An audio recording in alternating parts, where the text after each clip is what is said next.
General साहब, कुछ बात ईरान पे भी करनी है और अफगानिस्तान पर भी करनी है। जी शामिद साहब। तो ईरान और जो इसराइल की और अमेरिका की जंग है, और तब 18वें रोज़ में दाखिल हो गई। और ये ख़बर भी आई है कि सुप्रीम लीडर ने कोई दो ममालिक की तरफ से सालसी की पेशकश भी मुस्तरद कर दी है। उन्होंने कहा कि वह उनका मतलब यह है कि अब फैसला जो है हतमी होगा, यानी आर होगा या पार होगा।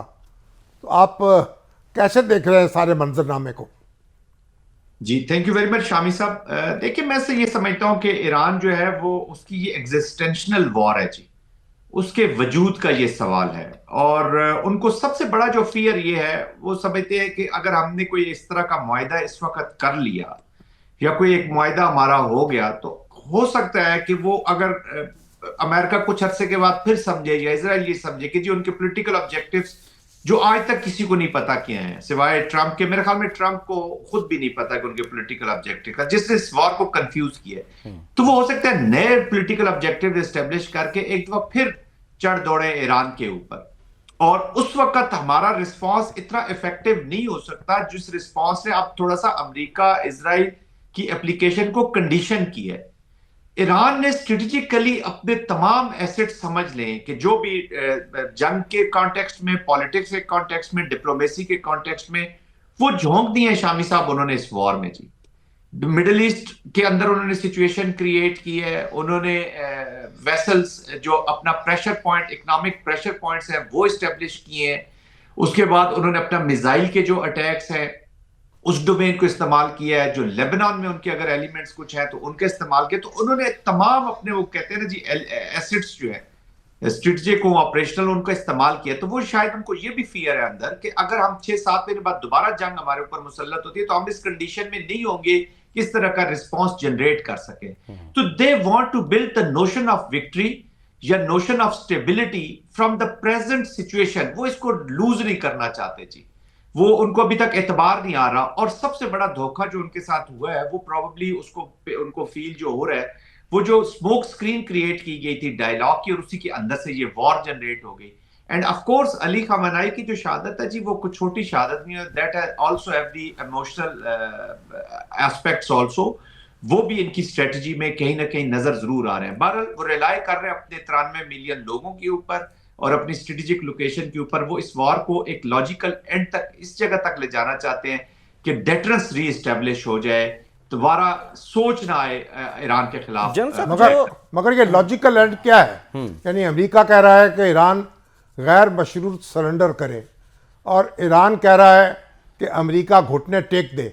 तो यानी ये लॉजिकल एंड कैसे होगा? देखिए, टोटल सरेंडर तो ईरानियन कॉन्टेक्स्ट पे किसी ने भी नहीं सोचा सिवाय ये ट्रंप की एक ख्वाहिश जरूर रही और नेतन्याहू की खास तौर पे कि जी टोटल सरेंडर। टोटल सरेंडर का मतलब यह है कि ईरानियन स्टेट की जो कंप्लीट एक उसके जो एक हैयत है, या जो इस्लाम, हम जिस ईरान को दुनिया जानती है या जो वो क्लेम करते हैं अपनी 6000 हिस्ट्री से लेकर रेवोल्यूशन के एंड इस एप्लीकेशन तक, तो वो उसको वो खत्म कर दें, ये नामुमकिन था जी। इसलिए तो पॉलिटिकल ऑब्जेक्टिव्स कंफ्यूज हो गए।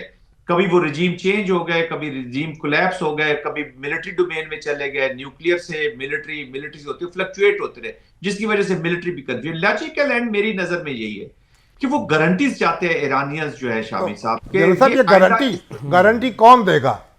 जो गारंटी मेरे ख्याल में वो जो बिग प्लेयर्स हैं वो रशिया और चाइना की तरफ देख रहे हैं कि लेकिन चाइना और रशिया इसमें इन्वॉल्व हों, या कोई इस तरह की गारंटीज आए कि जी कल उनका एक एक इफेक्टिव गारंटीज हो उन मुल्कों की जिनकी सुनी जा सके। तो जो देखे अपने ना, इत्तेहादी हैं उनके अक़वाम मुत्तहिदा जो है वो तो उसमें मुअत्तल बन चुकी है।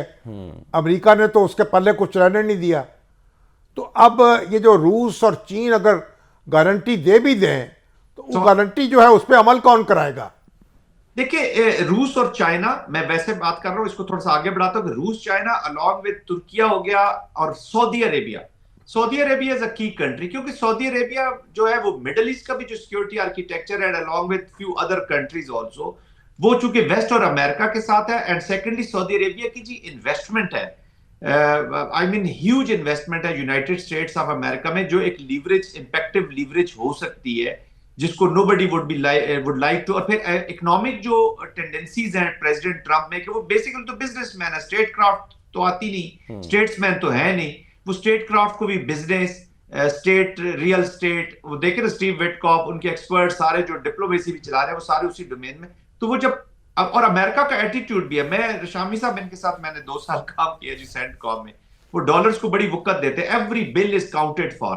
तो वो शायद वो समझते हैं कि ये लीवरेजेस हैं, ये वो चीजें हैं जिसका थोड़ा सा प्रेशर उनके ऊपर आ सकता है। एंड सेकेंडली अब इसराइल की जो पॉलिसीज है, जिसको जो एप्लीकेशन होती है with the tacit approval of United states, probably war इतनी फैल गई है कि अमेरिका के अंदर भी अब एक सोच जन्म ले चुकी है कि इसराइल की वजह से हम लोग ज्यादा मुश्किलात हमारे लिए पैदा, क्योंकि नफरत बढ़ रही है अमेरिका के खिलाफ। वो चाहे कराची से शुरू देख लें आप, ओमान में देख लें आप, दुनिया के किसी कोने में चले जाए, अफ्रीका में देख लें, लोग निकले हैं जी, लोग निकले हैं, सड़कों पे निकले हैं।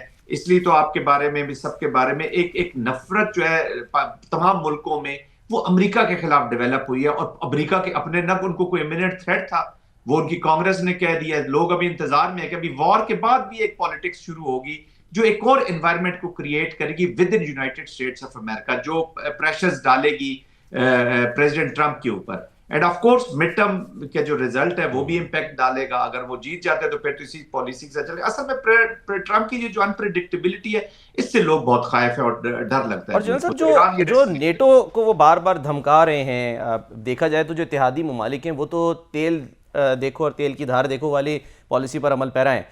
तो इसका मुस्तकबिल आप क्या देख रहे हैं? वो तो कह रहे हैं कि जी ये बड़ा बुरा मुस्तकबिल होने जा रहा है अगर हमारा साथ नहीं देते नेटो ममालिक, क्योंकि हमने तो इन पर बहुत खर्चा किया। बार बार वो ताना भी दे रहे हैं, याद भी दिला रहे हैं।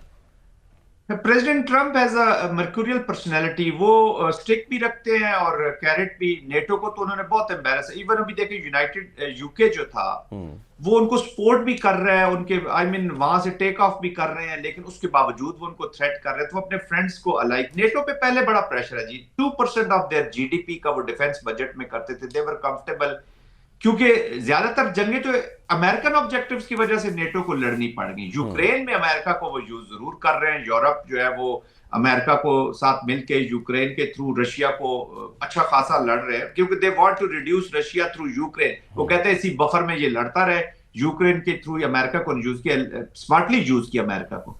वो 2% ऑफ जीडीपी लगाते थे जी डिफेंस पे, उन्होंने कहा जी आप 5% पे ले जाए, जिससे स्ट्रेसेस क्रिएट हुए। नेटो के अंदर ये सोच भी पाई जाती है ममालिक की कि इन्होंने तो हमें हाई ड्राइव छोड़ दिया, अचानक 2% से 5% पे जाना एक किस्म का एक प्रेशर बिल्ड करना है, जो नेटो कंट्रीज ने अच्छा नहीं समझा जी। फिर आप ग्रीनलैंड पे चढ़ दौड़े, आप ग्रीनलैंड का आपने ऑब्जेक्टिव्स निकाल लिए, विद इन यूरोप आपकी कंटेस्टेंशन शुरू हो गई। तो सारे जो है वो फिंगर्स क्रॉस करके बैठ गए कि प्रेसिडेंट ट्रंप किसी वक्त भी कुछ भी कर सकते।